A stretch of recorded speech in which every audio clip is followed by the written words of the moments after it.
Stack the money, make it multiply. Yellow, white, gold, can't decide. What's up, everybody? We back. Episode 2, Season 2. I'm Bobby Champion. I'm Chris Staples. Let's get it. And this is Facts Over Feelings. All right. So let's go ahead and kick it off. Last episode, we actually talked about Steph Curry being in the running for MVP, right? Maybe being a potential MVP candidate. We had our thoughts. But then he turned around the very next day, dropped 62 points. Yeah, that was 62 points. So we got to talk about that, man. We have to talk about that. So Curry dropped 62 points, man. So everybody's saying, all right, for a minute, Dame came in as the best shooter, and Clay and all of these other people. Who is the best shooter all time? All time. easily Steph Curry is the best shooter of all time. Easily? Wow. Easily. Yeah, you know what? Like, I mean, we do sometimes get blinded by the moment. Yeah, 62 points. That's phenomenal. I mean, that's that's top 5, as far as about points. But at the same time, he was struggling. He was shooting at 30-something%.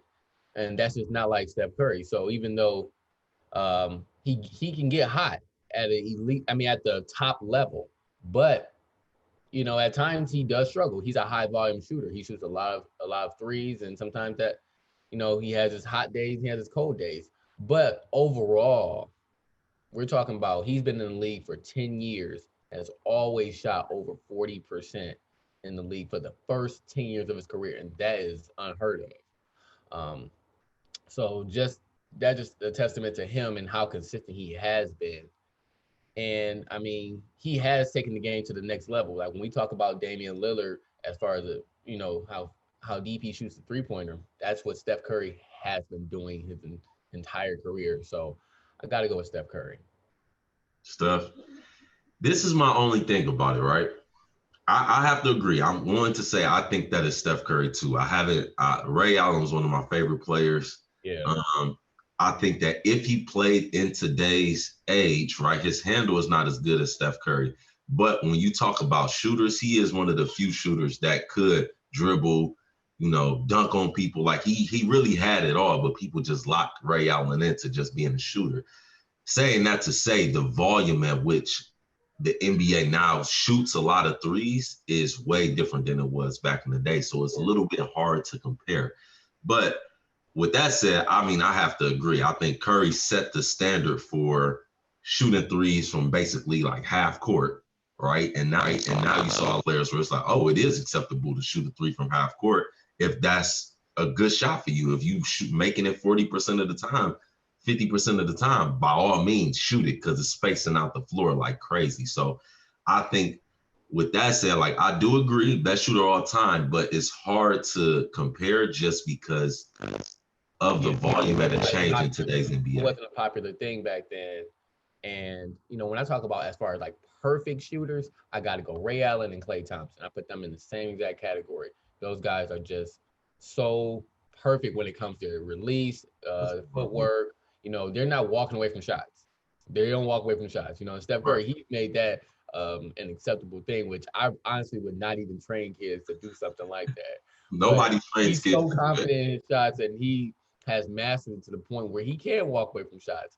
But, I agree with you with Ray Allen. I think it was a thing back then to be able to shoot that far away and it'd be okay, then he would have taken on that role.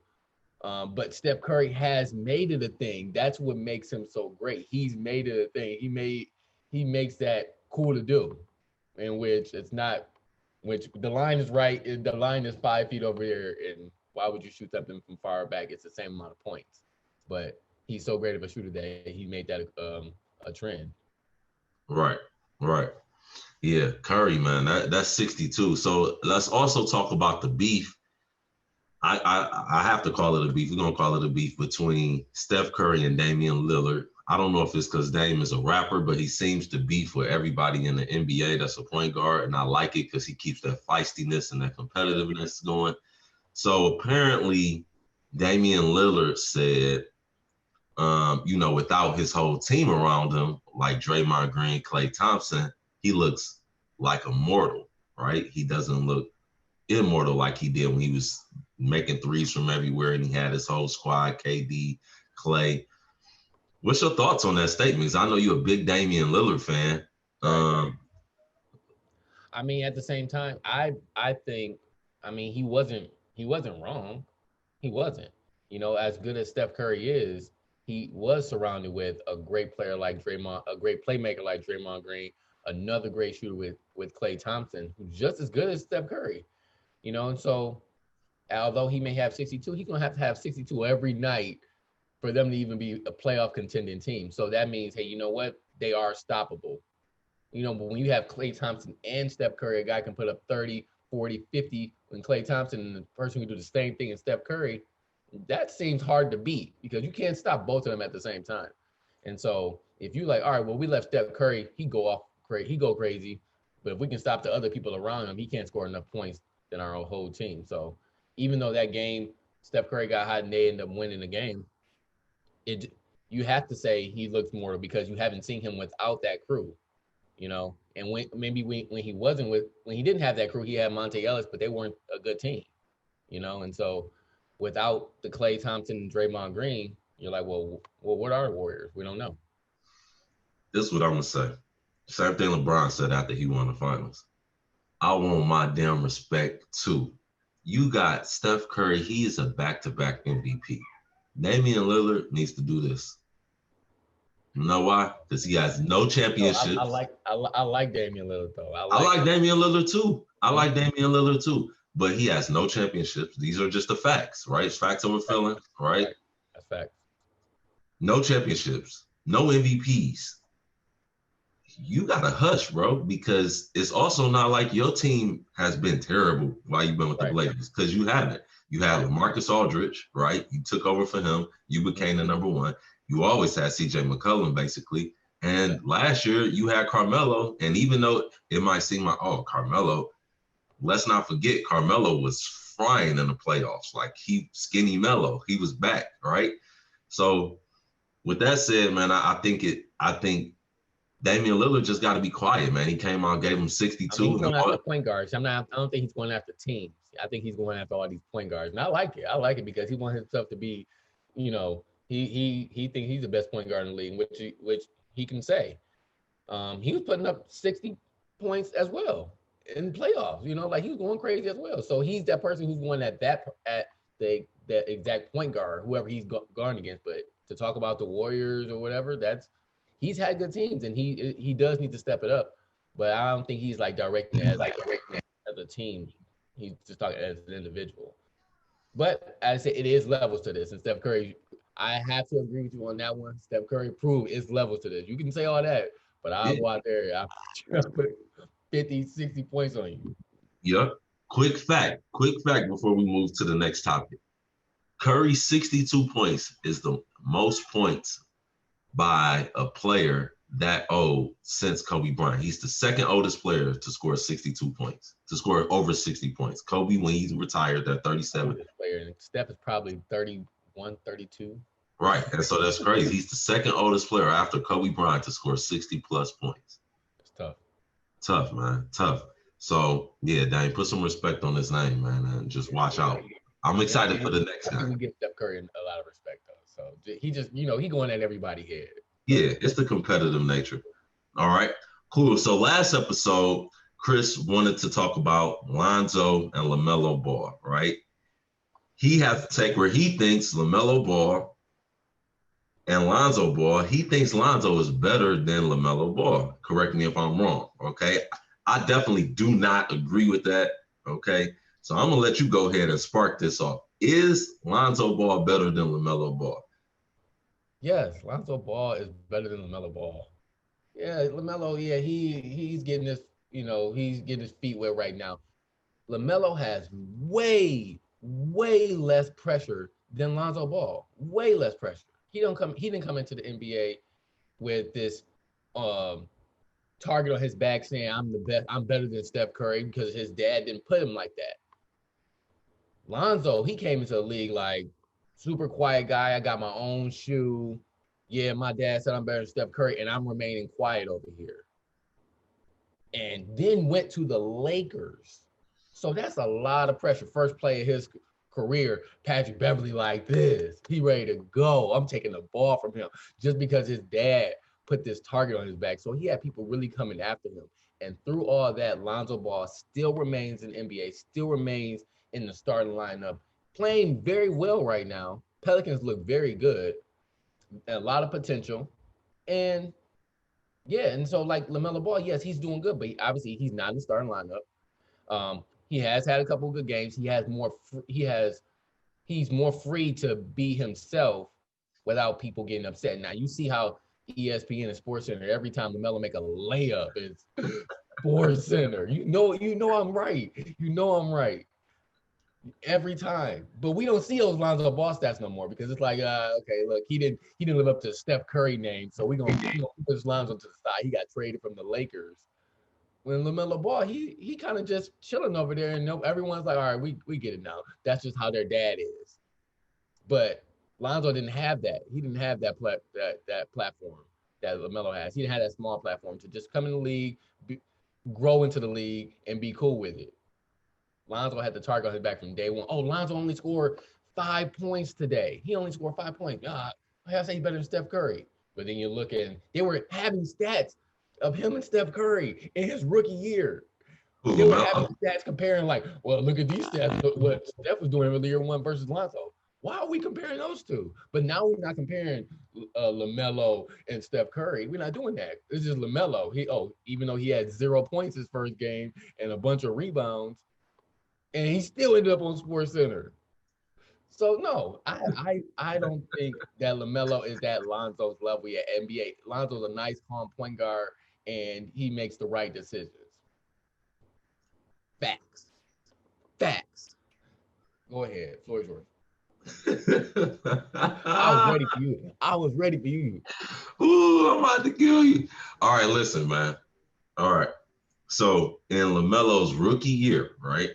His rookie year, he's already averaging 13 points. He's averaging over 4 rebounds a game and over 4 assists a game. Basically 5 rebounds and 5 assists because he's right there if we round up. He's only averaging 24 minutes a game, all right? Lonzo's whole career, he's never averaged less than 30 minutes a game. And with that said, consistently throughout his career, even his first season, he's been right around 10 to 12 points a game. But we both know that's not Lonzo's strength, so I'm not going to hold that against him. He's not a scorer. He's a pass-first type of player. But I'm going to say this. If you look at LaMelo's rookie year right now, and we only have a few games to go. 6-7 games? Okay, go ahead. Right. I know we only have a few to go off of, and you said yourself, he already started off the season with a 0-point game. So, and with a small sample size, how is he already averaging more points than Lonzo Ball? It's not about the points. And you're right, it's not about the points, but why is he averaging just as many assists as Lonzo Ball right now? In his current role at 24 minutes a game as a rookie, he's averaging just as many assists and just as many rebounds as Lonzo Ball. We're talking about a few games, bro. We're talking about a few games. But how many more games do we? We're gonna have one. I mean, it's only gonna get better for LaMelo. We're gonna have one team where Lonzo Ball is starting point guard and they're going to the playoffs. We're gonna have one team that's not gonna make the playoffs. We're gonna have Lonzo Ball. Who's not gonna make the playoffs? Charlotte's not making the playoffs. Get out of here. They're in the playoff hunt right now. They're in the playoffs. Right now, they're 4-3. I guess they're in the playoffs. This is a short season. It might be All-Star weekend next week already. You're right. It's a 72-game season, and it's flying by. They are in the playoff hunt. This is what you did with LeBron James when they were like, oh yeah, they were one of the best teams in the West when he first went to the Lakers, and then he got injured around Christmas. Like, bro, we had so much time left in the season. They weren't gonna make the playoffs. They wasn't gonna make the playoffs. And if they was, it wasn't gonna be the 4th seed or the 2nd seed. It was gonna be an 8th seed until LeBron changed his team. So stop with that. Look, it's early in the season. It's early. Let things play out. He coming off the bench. Okay, it's Terry Rozier team.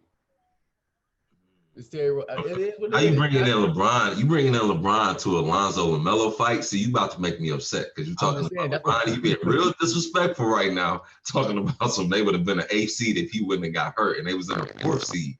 So I'm not. I digress. I'm not going to change topics. I'm not going to even change topics on you. All right, I'm saying you stop that. Oh, they're in the playoff hunt right now. Oh, okay, guys. Okay, the Knicks is in the playoff hunt too. They are, and that's a topic. That's a You topic think for the Knicks today. are making the playoffs? You stop that. You stop that. Okay? That's the topic for today. We gonna talk, so we not gonna. Don't get ahead. Don't get ahead. Mad, Don't bro. get ahead. Don't make me Well, mad. Well, people, listen. I want you to go into the comments, right? Because guess what? On Friday, LaMelo and Lonzo are going to be playing, right? Obviously, I'm taking the Hornets. Lonzo about the school, little bro. I'm taking the Hornets. I'm taking the Hornets. So we might as well just. It doesn't even matter who wins the game. It just really matters who has a better game between Lonzo and LaMelo, right? I agree. Obviously, it should be Lonzo. He's going to. Matter. Huh? That's all it's gonna. I agree with you. That's all it's gonna matter. Who have the better game between? Who has the better game? So LaMelo probably won't even be starting. So I mean, he'll just have to come off the bench. We'll have to see. Why are you holding it against him because he's not starting? Because correct me if I'm wrong, Kobe Bryant didn't start his first year either, right? That's fine. We're not bringing that up. Okay, a lot of people don't start their first year. It's a way different situation. Don't let LaMelo be like, and don't talk about on Saturday when we had this conversation.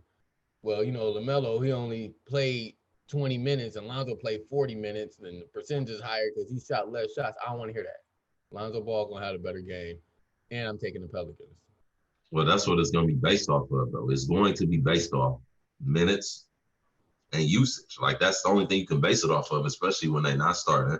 They're not in – at least LaMelo's definitely not in the star role. Lonzo is. If he was better than Lonzo, he'd probably be starting. It's not about him being better than Lonzo. It's the fact that he's got Terry Rozier on his team. He also has Devontae Graham, who actually, if you want to dive into it, like Terry Rozier – Devontae Graham, I like that lineup. Like it's no way that he's going to start. Like those players are actually better than Lonzo Ball. Like literally, their contracts say it. Like they're well, at least Terry Rozier's does. Leave Lonzo alone. All right, you're right. I'm gonna leave him alone. Friday we will see, and we're gonna follow up and we're gonna find out. But I'm definitely rolling with LaMelo. Look, and I'm gonna be sitting here the next topic, like with the next episode, just like this. Go ahead. Listen, let's move on to the next topic, right, guys? That's Friday, Pelicans versus Hornets. Make sure you tune in and make sure you put in the comments who you think is going to win and who you think is going to have a better game. All right. So let's talk about the Bucks, man. You said 4-3, like it's not a big deal. It's only 7 games in. They're playing 72-game season. But what's going on with the Bucks right now, man? They're 4-3. They had the best record in the whole entire league last year. Giannis was the MVP, but this year something just looks a little bit off. I mean, I don't know. I mean, it's a lot you got to think with Giannis. I'm not even saying Giannis is the problem or anything like that. I just feel like, well, you know what? The Bucks have been you said they had the best record in the league for like the last few years. And it's the same thing. And I just think, you know, they need to stop. Maybe their mentality, hey, stop worrying about some of these small games and let's just get better as a team. You know, these small, because they've always gone super hard. And that's why they had these great records. But, you know, some of these games, I think you go work on your game. And I think, you know, it's not about how many wins you have and winning the East as far as the record, because they're going to play the hard teams anyways at some point. So, I think at some point they're going to, or maybe they could be possibly trying to like maybe hit that, you know, 3-4 seed so they can see the Nets in the West. I mean, this is something that maybe they're trying to play out, but I don't think it's not anything to worry about. It's still early in the season. They'll find their groove. And also they do have kind of a new, not fully new team, but they have new pieces that they got to get accustomed to. True. I'm a little concerned. This is why I'm concerned. Right, the NBA made some changes for COVID protocols because they wanted to make sure, obviously, nobody's catching COVID as much as they can. They want to prevent it. So a lot of teams are playing back-to-back games in the same city. So they're playing the same team and seeing them twice, you know, within 3 or 4 days. The Bucks right now are 1-3 they are 1-3 in the Eastern Conference. No, 1-3 away games, 1-3 away, and that's a little bit concerning for me because those away games, right, you already don't have fans. You're playing teams back to back, so they're getting accustomed to playing you almost like a playoff series. And I would be concerned because now you are really showing the same traits that you lost to the Heat with in the playoffs last year, right? The ability to not be able to change your game plan or adjust to what the other team is doing. Like, these are the same things that hurt them last year, and it's rearing its head right now. You're right, it's very early, right? But we have to talk about it. They have to make some changes, or they're going to find themselves in a position where now they're in the playoffs and they have to play away games, right? They don't have that home advantage because their record isn't good enough. And that's not a position that I think Giannis wants to be in.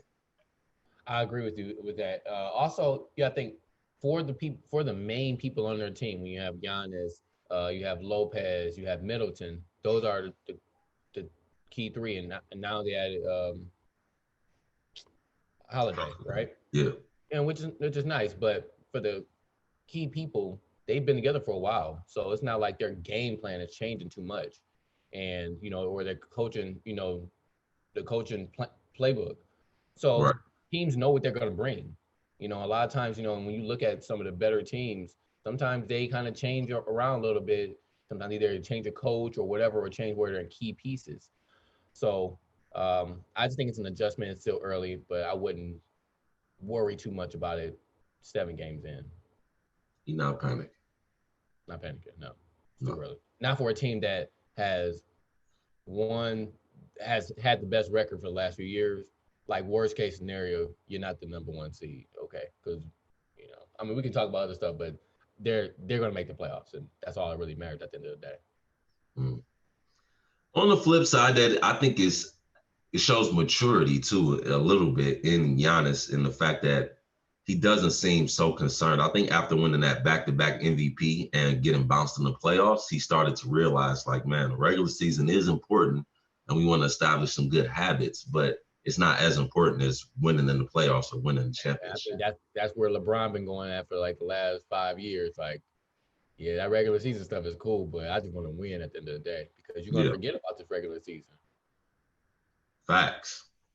You forget about the back-to-back MVPs when you're not winning that championship. It almost don't matter. It's a nice trophy to have, but you just remember a loss came right after that. So, it's not something to concern about. They got it going. They'll get it going. All right. So that's 1 4-3 team. Guess what other team is 4-3 and has the same record as the Bucks? The New York Knicks. I know Stephen A is somewhere having a blast. He probably popping bottles of champagne right now. The Knicks, man, what are they doing different over there? What's going on, man? Are they a playoff contender? Are they a real playoff contender, or is this a joke? A joke. It's definitely a joke. But you know what? I like them. It's a scrappy team, and they've been changed. They have a new, a new attitude going into the season. New coach, and it brings new energy into the locker room. Guys they have nothing to lose, everything to gain. So you go out there in these games and you just playing, with everything. And so I think with that, they're playing at a high level right now. I'm not sure they have the experience yet to be a playoff team, to know how to really close games when it really matters. But as of right now, it's early and they're playing hard, like they want to win. So I like it. I don't think it'll last, because later on in the season, you're going to see other teams start to develop who got a little bit more experience, and they will start to, and they're probably going to start to lose from that point. But right now, I like them. I love the energy when I watch them play. They're having fun as a team too. I look, not to bring back the other topic, but when you watch like the Bucks right now, it's just like they're just out there right now. And and sometimes that takes away when, instead of just going for your teammate and everyone's happy, everyone's bringing that energy to the game. And so right now, I like the Knicks, but I don't think it's going to last. Man, I'm going out on a limb and saying it. The Knicks are making the playoffs this year. Out your mind. This I'm talking about. Look, listen, the first page of the book. Oh, this going to be a good book. Man, you better keep reading. This is my pick for this is my, on the limb pick for the year. I'm going out on the limb. I'm making a reach, okay? This is my reach for the year. The Knicks are going to make the playoffs. You know why? They have Stan Van Gundy, right, at the coach. And actually, I'm sorry, it's Thibodeau. Thibodeau was at the Van Gundy is the Pelicans, right?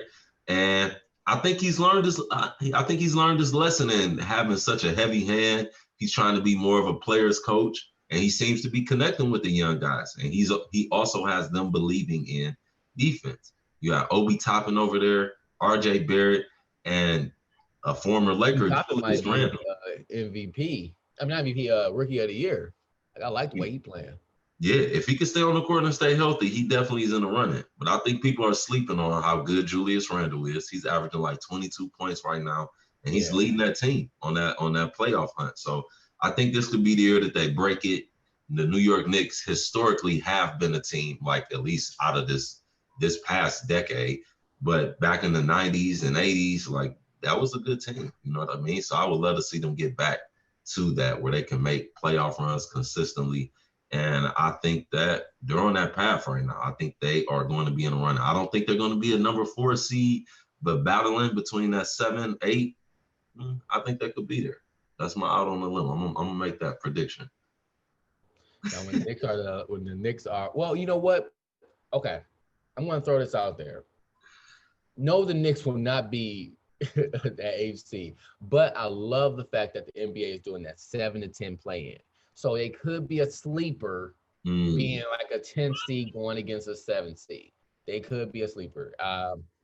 So I don't think they're gonna make the playoffs, but I would say that they if they could compete against a 7 seed, if they're like the 10 seed, then who knows who can win that game. So I like the NBA how they changed that category. Right. All right, man. So New York Knicks prediction, I'm taking the Hornets and LaMelo. You're taking Lonzo and the Pelicans. Man, and that's it for today. That's Facts Over Feelings. Make sure you hop in those comments. Hey, could y'all just let Bobby know that I have been destroying him for 2 weeks? Like, just comment below. Yeah, Bobby, you keep taking L's. And, I can't wait for next week. And what day? Can we remind people what day that the Pelicans play against the Hornets? That's going to be on Friday, so make sure you tune in. And do not go in the comments and write what he just said. I'm supplying the facts. Chris stay in his feelings. Listen, all you have to do is listen to him. He's always in his feelings. All I do is facts. I'm out my feelings, man. Facts over feelings. You already know what it is. I'm Bobby Champion. I'm Chris Staples. Thanks for watching, guys. Comment below. See you guys next time. Hey. Stack the money, make it multiply. Yellow, white, gold, can't decide. Came to conquer, we don't divide. I'm a king, do it for the pride.